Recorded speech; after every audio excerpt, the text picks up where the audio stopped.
నాకు ఒక డౌట్. ఇప్పుడు ఫిల్టర్ నీళ్ళు చేస్తున్నాం, మాకు ఎప్పుడు నల్ల నీళ్ళు ఇస్తాం? మీకు బడ్జెటే రాలేదు. ఏం చెప్పండి, చాలా యాత్ర పడి ఆడ నుంచి నుంచి అప్పులు తెచ్చి ఇంట్రెస్ట్లకి పిల్లలకు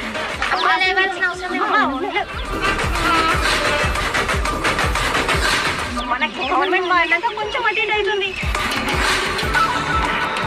కొంచెం అటెండ్ అయినప్పుడు పిల్లలు సఫర్ కావద్దని కష్టపడుతున్నారు.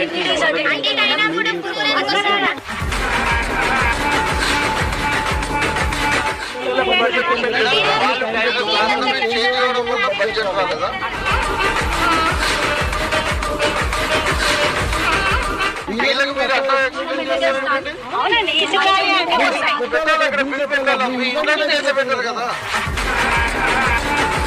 అన్ని పెట్టారు.